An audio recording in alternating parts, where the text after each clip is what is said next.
Do you wonder what camera equipment it takes to create cinematic travel videos for the Exploration Unknown series? Would you like to know what we'll be taking along on our explorations? What cameras, lenses, accessories, and other equipment we will use and what we use them for? Stick around and find out.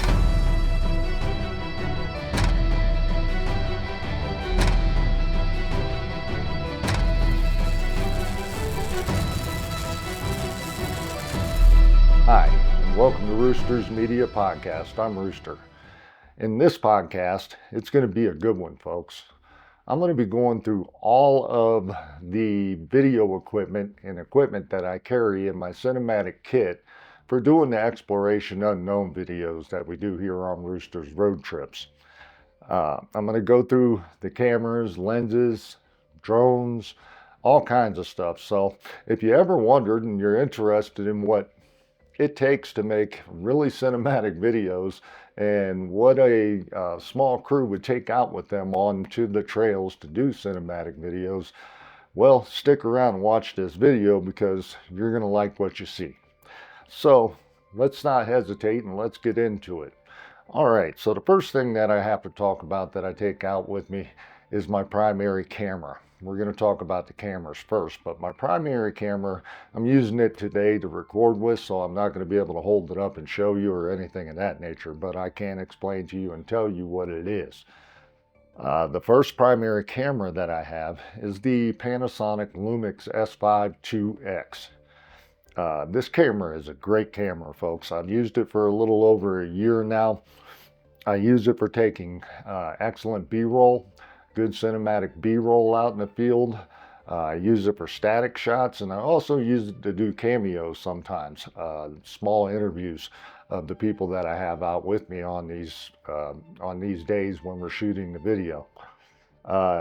It's a great camera. It shoots in 6K open gate, but normally when I'm out doing the Exploration Unknown videos, I'm shooting in C4K.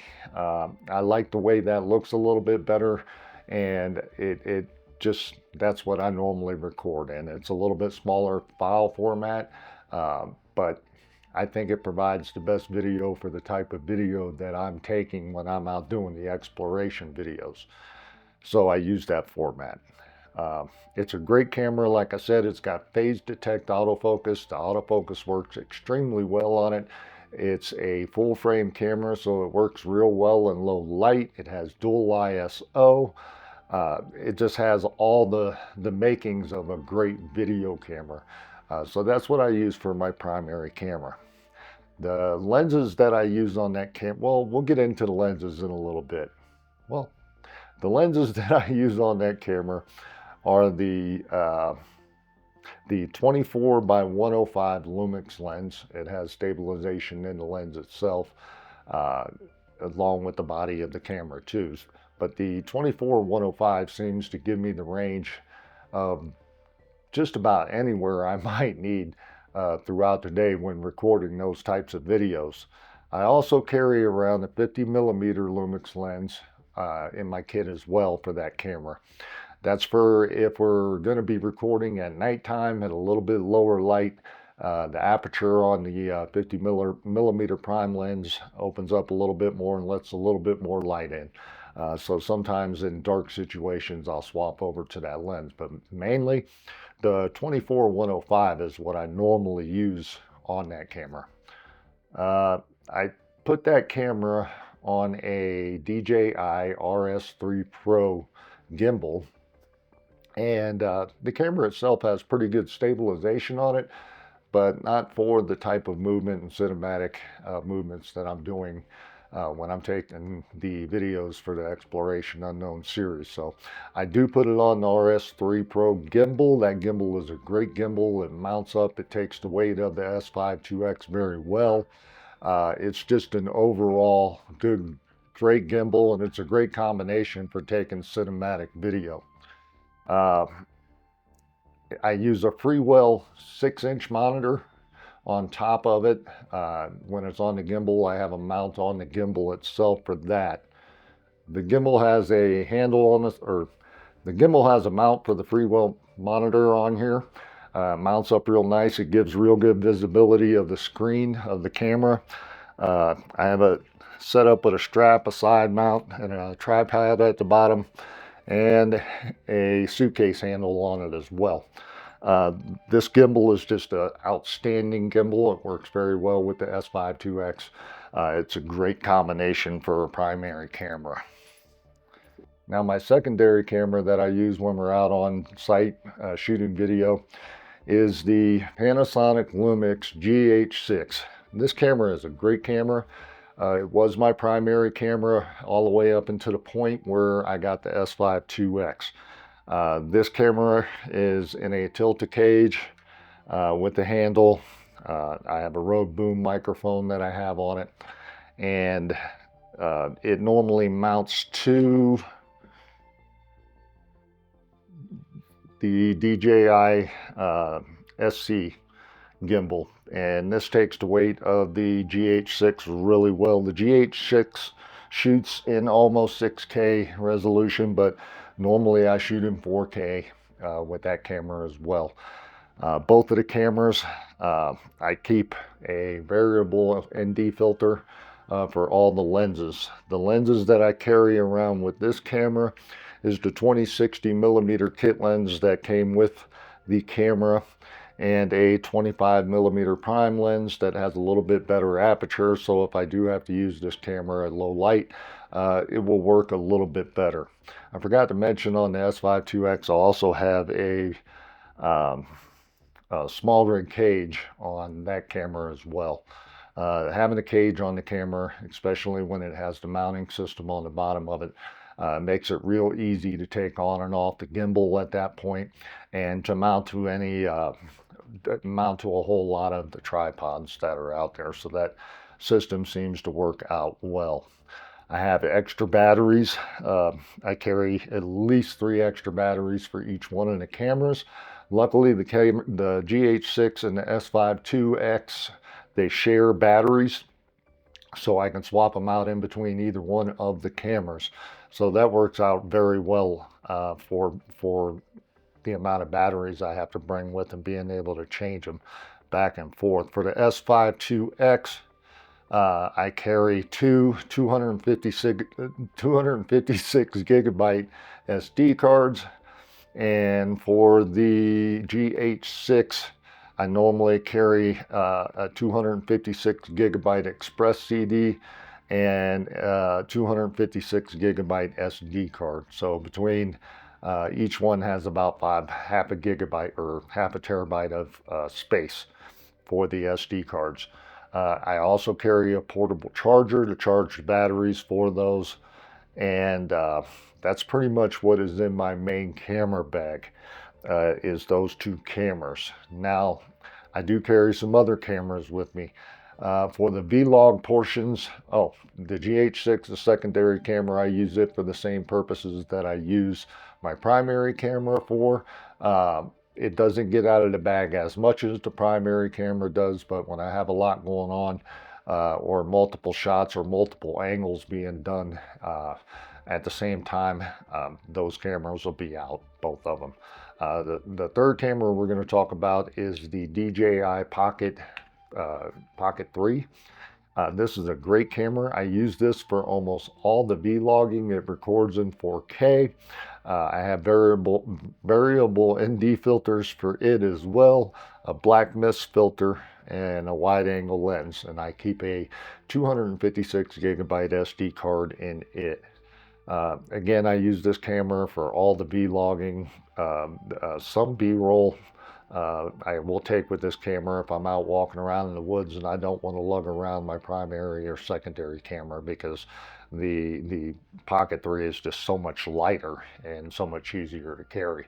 So if I'm straying far away from the Jeep or taking a good hike, odds are I've got this one with me, and it's going to do the B-roll and the vlogging portions. Okay, next on the list is the GoPro 11.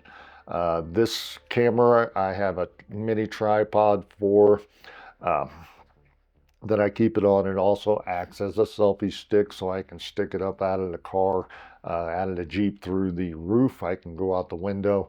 I can also mount this camera to the bumper of the Jeep for a lot of the shots. This camera is an extremely good camera. Actually, it records up to 5.4K, I think it is, but I normally record in 4K with it as well. All the cameras that I've talked about so far do film in log format, and I do use log format in all of them. It's better for color grading, and it gives you a little bit more ability to do what you want with the video. So I always recommend recording in log format if your equipment allows for that, and pretty much even the new iPhones are allowing for that. So always use that format. It gives you a lot better range on when you're editing. Next on the list would be the drones. Now, the drones that I take out, and I have two of them that I take out with me when I go out on one of our shoots.